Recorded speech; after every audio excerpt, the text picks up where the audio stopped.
Hello again, traders, and welcome back to the Hot Stocks Outlook for January 24th, 2020.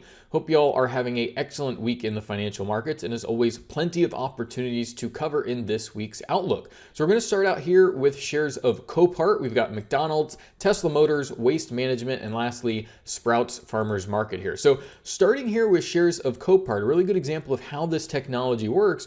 And what we have here is daily price action, right? So each one of these candles represents a full and complete trading day. All of the predictive technologies you see here work off of that end of day data. And right up against that price data, you see that there is a black line and also a blue line. Now, the black line that you see against the chart, that is actually a regular simple moving average, or what we refer to as the actual simple moving average. And an indicator like that, all it does is actually look at the past prices of Copart, add 10 days together, add all those days together, it closes, divide by 10, and plots that moving average moving forward. Now, the problem with that indicator is it really just tells you where prices have been over a given span of time, but doesn't tell you, okay, well, where are prices expect to go moving forward? So what we're able to do here is compare that black value, that black line against the chart, to this blue value. Now, for this number essentially to be generated each and every trading day, Vantagepoint is performing what's called intermarket analysis, and it's utilizing a technology of neural networks or artificial intelligence to do that. So instead of just looking at past prices of Copart, Vantagepoint is able to understand how other markets are affecting and driving and influencing the future price of Copart. So that can be things like individual stocks, that can be ETFs, that can be futures markets, currencies, interest rates, things like the broad indices like the S&P 500 or NASDAQ.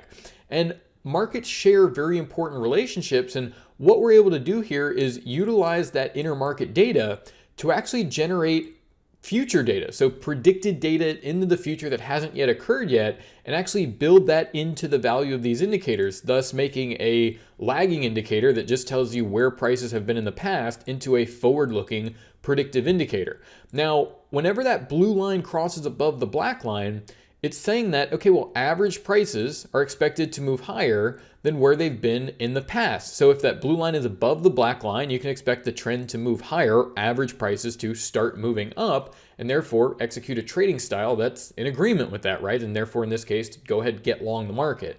Now, in addition to that predicted moving average, though, we have a couple of other indicators. Very important one here at the bottom. You see that this bar can go from green to red, back to green. This is a extremely accurate indicator, well over 80% accurate in most cases.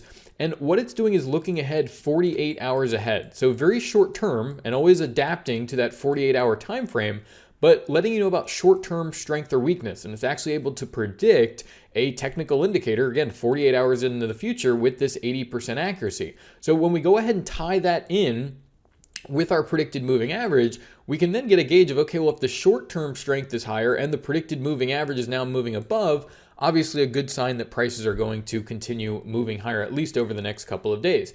Now, in addition to all of that, we actually, at the very right-hand side of the screen, you see that there's a little shadow candle here. And this actually provides a predicted high and low before each and every trading day. So actually at 6 p.m. the night before the next trading day at 9:30 a.m. Eastern time, you have a really trading range, so an intraday level to know where you should look to go ahead and take positions, again, based on whatever your approach and style to the market is. So you see here, we get this blue line crossing above the black line, neural index with some strength, and then you can go in and say, okay, well, let me use those predicted ranges to execute that directional bias on the market. And you see how these ranges hold up. Now, you will get some periods where you're breaking past the range because we're in an uptrend and Vantagepoint is forecasting that strength. But overwhelmingly, day after day, these predicted high and low ranges do a really excellent job of getting you a good entry into the market, and then also having a short-term level to go ahead and look to take some profits. And you see how, especially on days like this, you see these all the time where, yeah, you dip below the predicted low, but look where you're closing. On each and every one of these days, coming all the way back to or above that predicted high or predicted low, and then the market moving higher over the next couple of trading days. So we see a really nice move here in shares of Copart, really nice entries at the very early part of the move here, but shares up over 12% just in the past 26 trading day here. So again, 500 shares, you're up about $5,500. And as we look at more of these subsequent charts here, whenever that neural index goes down to a red, remember it's only looking ahead 48 hours, and oftentimes you'll see some lower lows set in over the next couple days. So how I like to look at this is saying, okay, well, if we have average prices, which are denoted by that predicted moving average, well, we can expect over the next couple days to actually trade below whatever that moving average was. And you see you get those periods where you're moving a little bit below, but the blue line's still very much above the black line, and that trend's still in place. So shares of McDonald's here, a little bit more tricky, right? We have this blue line crossing above the black line, but a really long period of time where the market really ran sideways and didn't do a whole lot. Well, what you'll see here is that that blue line remains above the black line, saying, look, the overall trend is still up. If you're a trend trader, you want to stay in this. And this gets very important because obviously if you get out of the market in this first month or so, you end up missing some of the best part of the move here in shares of McDonald's. But where things can help is by utilizing these, really all the tools, right? The neural index, the predicted high and low ranges. And you see here again, this neural index going bearish. You get some weakness over the next couple of days. You get some moves below that predicted moving average. But that's where the predicted ranges come in and help you out and say, okay, well, make these adjustments and understand, look, expect average prices to move lower here, expect them to move lower here, expect them to move lower here. So rather than getting out of the market fearful of weakness, you understand, hey, I should be buying on that weakness. The trend is still to the upside, and make sure that you're involved for when this market really straightens out and shares really start to move higher. Because oftentimes when that market breaks out, you end up having to chase it down and don't get a great entry, have to run higher risk. But you see, even here, as the market starts to break out, some really great entries getting really close to those predicted lows so that you can still get that entry as that market moves higher and don't have to chase things on a day-to-day basis. So once again, really nice move here in shares of McDonald's. But if you're not understanding that, look, the trend is still up, don't get shaken out of your position here over this few weeks where the market doesn't do much. Well, shares pop at about over 8%, $17 per share in just the past 33 trading days. So again, if you're trading options and things like that, really nice opportunity to get those options cheap and really profit as those shares move higher. Shares here of Tesla. Again, we have a crossover to the upside. Neural index strongly at a 1 here. But again, those periods of time where, hey, expect to trade on the lower side of that predicted moving average. It is a average prices, a prediction of average prices, right? So you expect to trade above and below it, but don't lose sight of the bigger picture. And you see that when things really start to move, price can get a little sketchy and price moving higher and higher every day. But you see very clearly that blue line well above the black line saying, look, this is an uptrend.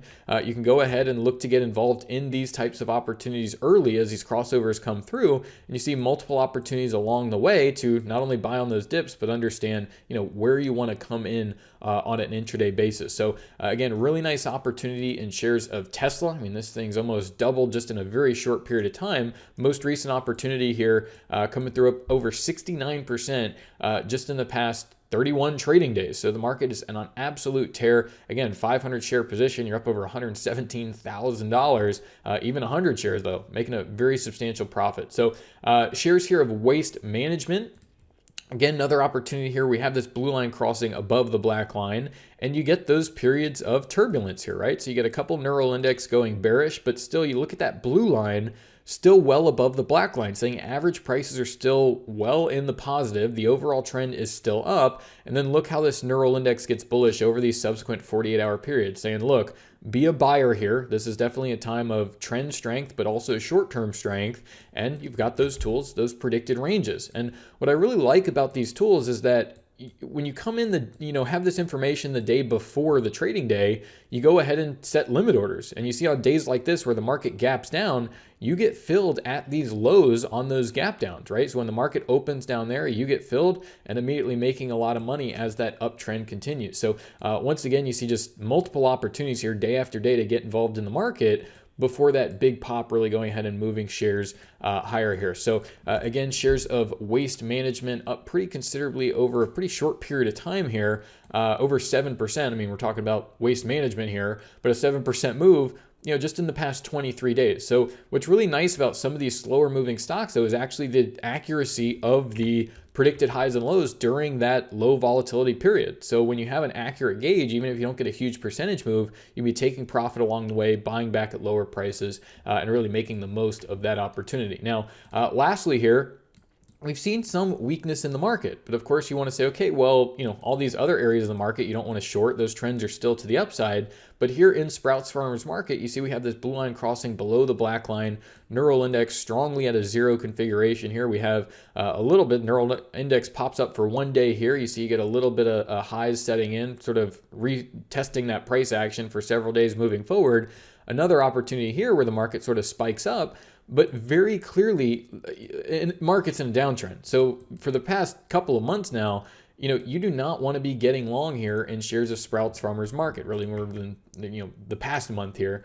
But again, having these periods of time where it's like, look, if you want to short the market, find these areas of excessive weakness, and you see, once you get these good intraday levels, you get a really great entry, for a shorter term trade here. So again, you get a little bit of a spike here, but almost immediately that big trend taking things lower and that overall trend continuing. So, if you want to find some places to go ahead and hedge the overall portfolio, right, there's plenty of places where you can be considerably up in your long positions, but understand that, hey, if Vantagepoint's forecasting the market to move to the downside, I can go and hedge some of these positions. And even if the bottom falls out of the market, you're still making money overall and have things hedged pretty well there. So again, really nice opportunity here to the downside. Obviously a cheaper stock really accelerating to the downside here. So market weakness as far as the index is concerned can really take these things lower, but down over 13% just in the past 22 trading days. So again, just 500 shares on a pretty cheap stock has you up over $1,300. So once again, just some fantastic trading opportunities out there in the market. But of course, you want to know how to really adapt to that changing market environment, understand when you should stick it out, adjust your position, scale in and get better overall entry prices on a particular asset. And also when it's good to go ahead and get out of the way, right? When a trend is reversed and that opportunity is over, go ahead and take those profits and utilize a lot of the scanning features here. We went over this last week of how you can identify new opportunities in the market that meet your specific trading criteria. So once again, this has been our Hot Stocks Outlook for January 24th, 2020. Thank you all for watching. Best of luck and bye for now.